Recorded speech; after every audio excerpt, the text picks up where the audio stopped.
बच्चों thermal conduction को अब हम डिटेल में समझते हैं। ठीक है, थर्मल कंडक्शन क्या है? एक जगह से हीट का ट्रांसफर दूसरी जगह जब होता है due to temperature difference, but वहां पे the constituent particles are not moving. ठीक है, एनर्जी सिर्फ वाइब्रेशन के फॉर्म में इंटरमोलिकुलर ट्रांसफर होता रहता है और एक जगह से जब दूसरी जगह हीट चली जाती है तो वो कौन सा प्रोसेस होता है? कंडक्शन होता है। ठीक है, तो the process by which heat is transferred from hot part, ठीक है, to the cold part of a body through transfer of energy from one particle to another particle of the body without the actual movement. ये बहुत important बात है, without the actual movement of the particle from their equilibrium positions is called conduction. ठीक, जैसे हमने देखा कि भाई अगर मैं ये पूरे मॉलिक्यूल्स को ऑब्जर्व करूं तो थोड़ा थोड़ा वाइब्रेशन तो हमेशा होता है। यहां पे देखो जो वाइब्रेशन के एम्पलीट्यूड है बहुत थोड़े से हैं। ठीक है, इतना वाइब्रेशन है, और यहां आप देखो तो इतना वाइब्रेशन है। तो the part which is at high temperature has large movement. अपनी जगह पे ही रहेगा पार्टिकल बट मोशन होता है। अब यहां वाले पार्टिकल जब हीट हो जाते हैं थोड़े से, वाइब्रेशन करते हैं, नेक्स्ट जगह चला जाता है वो वाइब्रेशन, एंड फिर नेक्स्ट में, फिर नेक्स्ट में, और यहां वाले और गेन कर लेते हैं हीट से। ठीक है, तो ये जब वाइब्रेशनल एनर्जी एक जगह से दूसरी जगह पास ऑन होती है तो हम बोलते क्या है कि ये हीट एनर्जी पास ऑन हो रही है। ठीक, तो this is the process of conduction. तो एक जगह से आप जब हीट करते हो और धीरे धीरे जब टेम्परेचर आगे की ओर राइज करता जाए तो ये क्या है? कंडक्शन प्रोसेस है। तो सपोज करो इस एंड को मैं 100 डिग्री सेल्सियस पे रख देता हूं और इसको मैं एक आइस ब्लॉक से कनेक्ट कर दूं। आइस ब्लॉक, ठीक है, किस टेम्परेचर पर? 0 डिग्री सेल्सियस पे। तो एक कंटिन्यूअस फ्लो शुरू हो जाएगा। एक समय बाद इधर से हीट एंटर होगी और उधर निकल जाएगी to the block of ice. वो आइस धीरे धीरे मेल्ट होने लग जाएगी। तो ये जो प्रोसेस शुरू हो जाएगा इसी को क्या बोलते हैं? कंडक्शन। ठीक है, अब हम इसको थोड़ा सा और डिटेल में समझने की कोशिश करते हैं। उससे पहले मैं आपको बताता हूं स्टेडी स्टेट क्या होता है। ठीक है, क्योंकि जो हम मैथमेटिकल एनालिसिस करते हैं कंडक्शन का वो स्टेडी स्टेट पे होता है। वो स्टेट तब आता है जब सिर्फ हीट का फ्लो हो रहा है, एब्जॉर्प्शन बंद हो गया। ठीक है, इस बात को समझना। पिछले पेज में जब हमने देखा यहां पे एक डायग्राम देखो, शुरू में जब आप ये फ्लेम ऑन करते हो तो देखो इस समय में ये अब्जॉर्ब हो रहा है, धीरे धीरे यहां पे हीट पहुंच रही है। अब मान लो जब यहां का 100 डिग्री सेल्सियस फिक्स हो गया, यहां का 0 डिग्री सेल्सियस फिक्स हो गया, ठीक है, और अलग अलग जगह का टेम्परेचर अलग अलग हो गया। जैसे सपोज करो मैंने बोला मिड पॉइंट पे सपोज करो यहां पे टेम्परेचर है 50 डिग्री सेल्सियस और ये टाइम के साथ चेंज नहीं हो रहा। इधर से हीट घुसती है, सपोज करो क्यू हीट, उसी टाइम पर यहां भी क्यू हीट इधर पास हो रही है, और लास्ट में आप देखते हो कि उसी टाइम पर इधर से क्यू हीट निकल भी रही है। एक कंटिन्यूअस करंट या फ्लो ऑफ हीट जब मेंटेन हो जाता है एक एंड से दूसरे एंड की तरफ, तब हम बोलते हैं कि क्या अचीव हो गया है? Steady state. ठीक है, अगर मैं इसको स्टेटमेंट फॉर्म में समझाऊं तो देखिए ध्यान से क्या मतलब है इसका।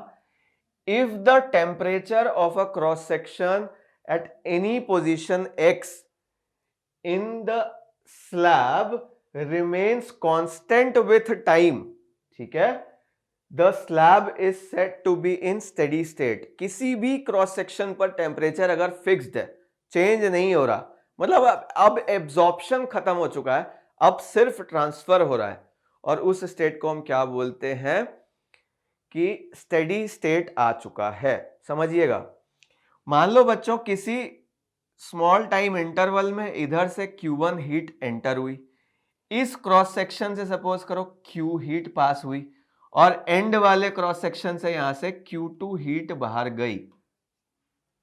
ठीक है, तो अगर इधर से एंटर होने वाली, इस क्रॉस सेक्शन से पास होने वाली और उधर से निकलने वाली हीट का अमाउंट गिवन इंटरवल में सेम हो जाए, ठीक है, मतलब अब एब्जॉर्प्शन रुक चुका है, Q1 is equal to Q is equal to Q2 आ जाएगा जब, तब हम बोलेंगे कि कांस्टेंट फ्लो बन गया है और उस समय क्या होगा बेटा, स्टेडी स्टेट हो जाएगा, ठीक है।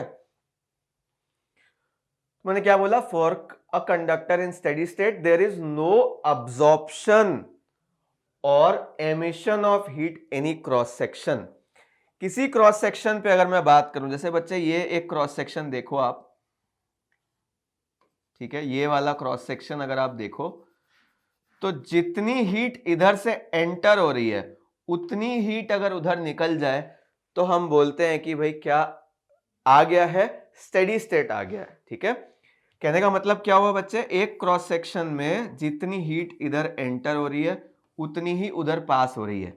अगर मैं हीट का रेट बोलूं तो dQ/dt रेट से पर यूनिट टाइम इधर एंटर हो रही है, ये Q इन बोल देता हूं, और dQ/dt रेट से वो बाहर जा रही है, इसको आउट बोल देता हूं। तो जब dQ/dt इन, ठीक है, rate of entering of heat is equal to, ठीक है, rate of exiting of heat किसी भी क्रॉस सेक्शन पे, तब वो सिस्टम किस में आ चुका है, स्टेडी स्टेट में आ चुका है। और अलग अलग क्रॉस सेक्शन में जो टेम्परेचर है वो बच्चों एक फिक्स टेम्परेचर पे मेंटेन रहता है, बस हीट इधर से घुसेगी और उधर निकलती रहेगी। बट किसी क्रॉस सेक्शन पे जाके टेम्परेचर चेक करोगे तो वो बिल्कुल फिक्स्ड मिलता है, ठीक है। सपोज कि the left and right faces are maintained at constant temperature TH and TC। Left पे मान लो हाई टेम्परेचर है, राइट में लो टेम्परेचर है। लेफ्ट में मैंने बोला बच्चों की जो टेम्परेचर है वो TH high temperature, right and पे TC मतलब कोल्ड टेम्परेचर है वहां पर। तो हमें क्या देखने को मिलता है कि ऑल अदर, हमें अगर हीट ट्रांसफर करना है बच्चों और हम चाहते हैं कि हीट सिर्फ इस डायरेक्शन में फ्लो करे, तो बाकी सारे फेसेस जो इधर हैं, ऊपर है, पीछे वाला है, उनको हम किससे कवर कर दें, इंसुलेटिंग मटेरियल से कवर कर दें, ठीक है। तो all other faces must be covered with adiabatic wall so that no heat escapes through them and same amount of heat flows through each cross section in a given interval of time, ठीक है। Heat का transfer इधर या बाहर नहीं होना चाहिए, सिर्फ किस डायरेक्शन में होना चाहिए, इधर, ठीक। तब हम बोल देंगे कि भाई स्टेडी स्टेट क्रिएट हो गया है और उसको हम एनालाइज कर सकते हैं मैथमेटिकली, ठीक है। यहां पे मैंने बोल दिया है भाई कि अंदर आने वाली हीट अगर Q थी, किसी क्रॉस सेक्शन से जाने वाली Q, निकलने वाली Q2, तीनों बराबर हो गई तो स्टेडी स्टेट है, ये तो बात हुई हमारी, ठीक है। कंसिक्वेंटली अगर ऐसा होता है ना तो क्या होता है कि टेम्परेचर ग्रेडियंट एक कांस्टेंट वैल्यू पा लेता है, ठीक है। व्हाट इज टेम्परेचर ग्रेडियंट, वो थोड़ा सा समझा देता हूं मैं आप लोगों को। जैसे सपोज करो बच्चे एक रॉड है लाइक दिस, और आपने इस एंड को किसी लार्ज बॉडी, सपोज करो वो TH टेम्परेचर पर है, उससे कांटेक्ट में ले आए, तो ये एंड किस टेम्परेचर पे आ गया, TH, इसके साथ इक्विलिब्रियम में आ गया। और उधर मैंने एक लो टेम्परेचर वाली बॉडी कनेक्ट कर दी, लार्ज बॉडी है, उसका टेम्परेचर इजीली चेंज नहीं होता, इसको मैंने बोला TC है, ठीक है। और इसका लेंथ बच्चों अगर सपोज करो L है, तो temperature difference per unit length जो होता है उसे हम क्या बोलते हैं, टेम्परेचर ग्रेडियंट।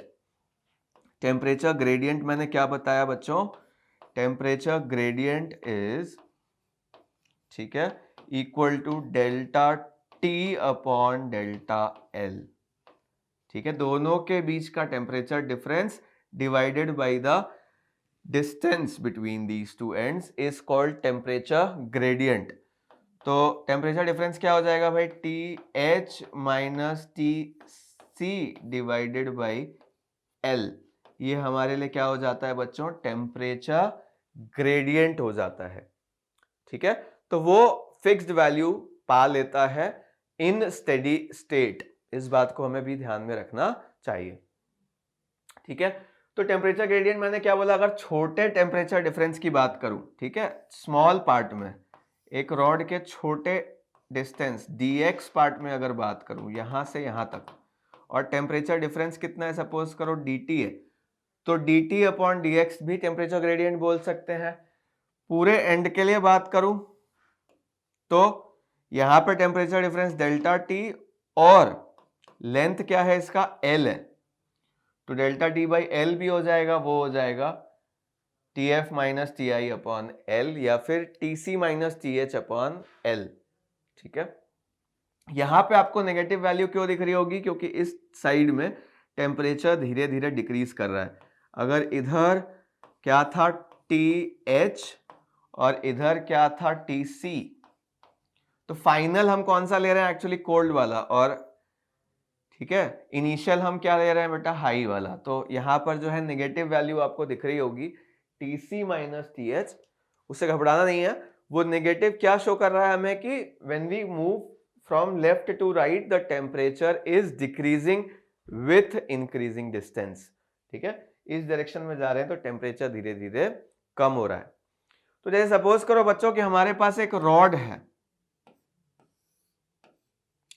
इस एंड पे 100 डिग्री सेल्सियस ले लेते हैं, इधर 0 डिग्री सेल्सियस ले लेते हैं, और इसकी डिस्टेंस सपोज करो मैंने 4 मीटर रखी, तो यहाँ पे टेम्परेचर ग्रेडियंट की वैल्यू क्या हो जाएगी बच्चों, टेम्परेचर ग्रेडियंट की वैल्यू अगर आप सर्च करो, फाइंड करने की ट्राई करो, तो क्या हो जाएगा यहाँ पे, अगर सिर्फ मैग्नीट्यूड की बात करूं तो बच्चे क्या हो जाएगा, 100 माइनस 0 डिवाइडेड बाई 4, यानी कि 25 डिग्री सेल्सियस पर मीटर। 25 डिग्री सेल्सियस पर मीटर, कहने का मतलब क्या हुआ कि 1 मीटर के बीच में कितना टेम्परेचर का डिफरेंस रहेगा, 25 डिग्री, 25 डिग्री सेल्सियस का। और ये बात सही भी है। 4 मीटर की रॉड है बच्चों, इसको 4 पार्ट्स में डिवाइड कर लेते हैं, तो यहां अगर 100 है ना, तो यहां ऑब्वियसली 25 डिग्री सेल्सियस, यहाँ पे 50 डिग्री सेल्सियस, और यहाँ 25 डिग्री सेल्सियस, और फिर यहाँ 0। हर 1 मीटर पे आप देखोगे टेम्परेचर डिफरेंस कितना है, 25 डिग्री। देखो 100 और 75, तो डिफरेंस कितना हुआ 1 मीटर पे, 25 डिग्री सेल्सियस। फिर 50 और 75, फिर से 25 डिग्री का टेम्परेचर डिफरेंस है 1 मीटर में। तो the temperature difference per unit length is called temperature gradient. ठीक है, चलो भाई अब आगे चलता हूं मैं, और मैं इस डायग्राम के साथ आपको हीट ट्रांसफर का रेट बताता हूं कंडक्शन की वजह से। ठीक है, तो हम क्या सीखने वाले हैं बच्चों, रेट ऑफ हीट ट्रांसफर, इस बात को समझते हैं। ठीक है, हीट का जो ट्रांसफर का रेट होगा उसको मैं क्या बोल देता हूं, D Q by D T. Q यहां पे क्या ले रहा हूं मैं, हीट, और टी क्या है, टाइम है। तो D Q by D T क्या है, amount of heat transferred per unit time. ठीक है, ये बच्चों प्रोपोर्शनल होती है टेम्परेचर डिफरेंस के बीच में।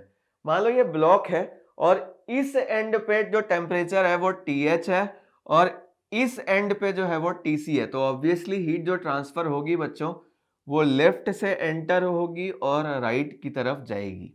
ठीक, तो हीट ट्रांसफर का जो रेट है, amount of heat transferred per unit time, वो डिपेंड करता है कि टेम्परेचर डिफरेंस कितना है। ये डिपेंड करता है डेल्टा टी पर।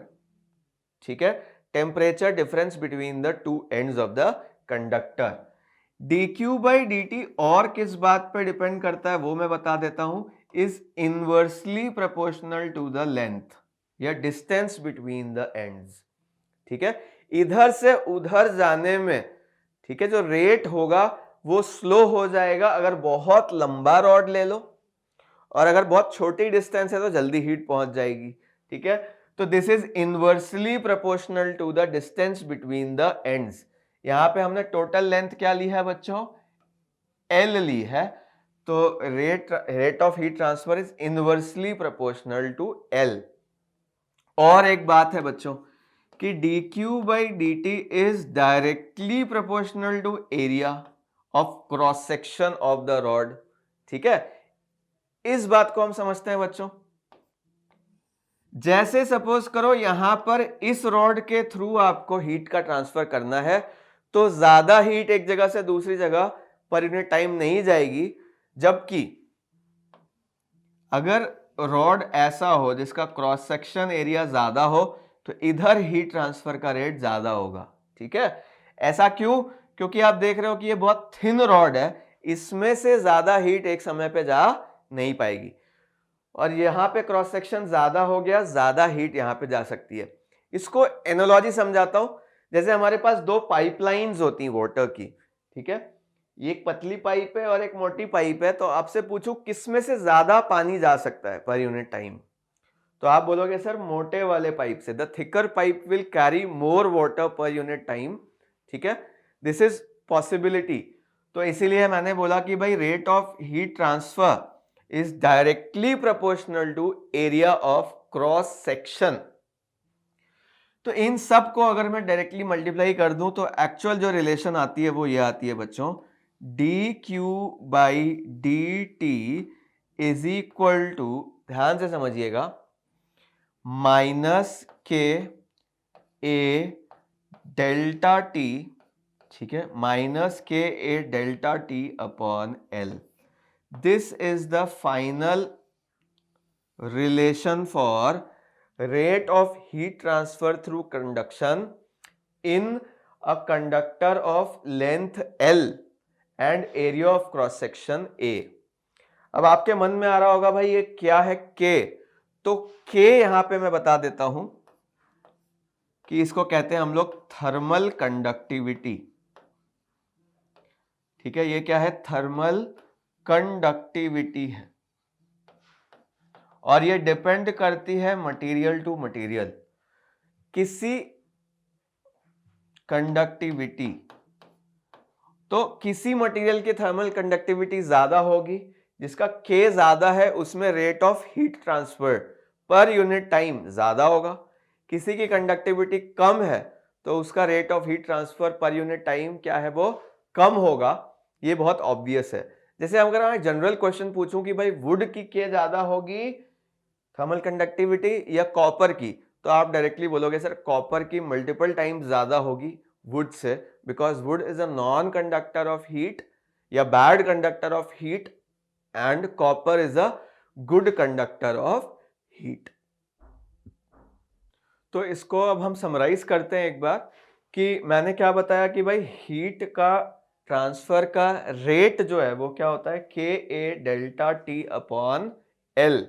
ठीक है, तो हमारे पास अगर एक स्लैब हो बच्चों जिसमें हीट एक जगह से दूसरी जगह जा रही है, लेफ्ट एंड का टेम्परेचर TH है, राइट एंड का टेम्परेचर TC है, तो जो रेट ऑफ हीट ट्रांसफर है हीट पर यूनिट टाइम वो क्या हो जाएगा, minus K A D T upon D x, या फिर delta T upon delta x.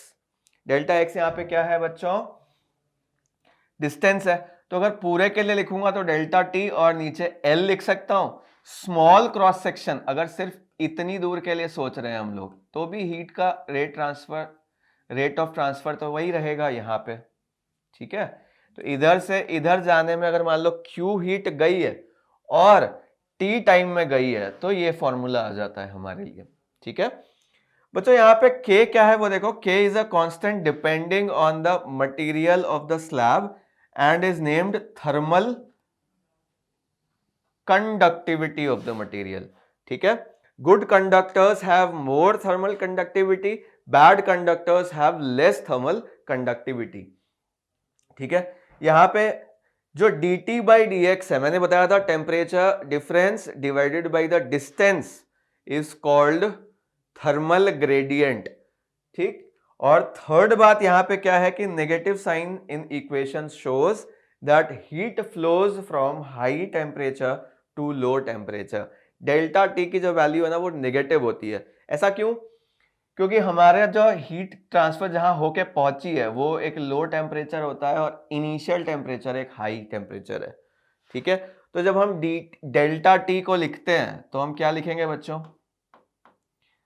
T L मतलब फाइनल जो है टी एल या T C minus T H, ठीक है। ऑब्वियसली सपोज करो ये 0 डिग्री सेल्सियस है माइनस 100 डिग्री सेल्सियस, तो ये कैसी क्वांटिटी हो गई बच्चों? अंदर वाली क्वांटिटी कैसी हो गई? ये नेगेटिव है, ठीक है। तो उसको पॉजिटिव बनाने के लिए यहाँ पे एक माइनस लगा देते हैं, ओके। अब देखो एक क्वेश्चन आया है हमारे सामने, इसको देखते हैं, ठीक है, और फिर हम डिटेल में थर्मल कंडक्टिविटी और जो दूसरी चीजें हैं उनको हम डिटेल में समझेंगे। देखिए क्या कहता है ये क्वेश्चन कि the one face of an aluminium cube of edge 2 metre is maintained at 100 degree Celsius. एक एल्यूमिनियम क्यूब है हमारे पास, ठीक है, उसका मैं सिर्फ साइड बना रहा हूं, ठीक है, 3 डायमेंशन में होगा पीछे तक। इस एंड को मैंने मेंटेन करा बच्चों, सपोज करो किस टेम्परेचर पर? 100 डिग्री सेल्सियस पर मेंटेन कर दिया, ठीक। And the other and is maintained eight 0 degree Celsius. तो इस साइड को, ठीक है, सपोज करो बच्चों मैंने किस टेम्परेचर पर मेंटेन किया? 0 डिग्री सेल्सियस। और ये जो डिस्टेंस है बच्चों ये क्या हो जाएगी? 2 मीटर के बराबर हो जाएगी, क्योंकि क्यूब का साइड ही 2 मीटर दिया हुआ है हमें। पूछा क्या है? All other surfaces are covered by adiabatic walls. यहां पे एडियाबैटिक वॉल्स है, मतलब एडियाबैटिक वॉल्स का मतलब क्या है? इंसुलेटिंग वॉल्स हैं। हीट इधर से इधर जा सकती है बट ऊपर या नीचे नहीं निकलेगी, साइड्स में नहीं निकलेगी, ठीक है। हर तरफ से कवर्ड है वो। हीट सिर्फ इस एंड से जा सकती है 0 डिग्री सेल्सियस वाले एंड तक, 100 डिग्री सेल्सियस वाले एंड से एंटर होगी, ठीक है, और किधर जाएगी? 0 डिग्री सेल्सियस की तरफ जाएगी, साइड्स में से बाहर नहीं आएगी, ठीक। Find the amount of heat flowing through the cube in 5 seconds. और यहां पे थर्मल कंडक्टिविटी ऑफ एल्यूमिनियम दिया हुआ है हमको 209 वॉट पर मीटर पर डिग्री सेल्सियस, ठीक है। ये यूनिट हो गई हमारे लिए थर्मल कंडक्टिविटी की। तो बच्चों एक काम करते हैं, यहां पर वही वाला रिलेशन लिखते हैं जो हमने अभी अभी सीखा, Q divided by T, heat transferred divided by time taken is equal to, सिर्फ अगर मैग्नीट्यूड की बात करूं तो मैं क्या लिख सकता हूं? KA, ठीक है, TH minus TC divided by क्या हो जाएगा यहां पर? L हो जाएगा, ठीक है।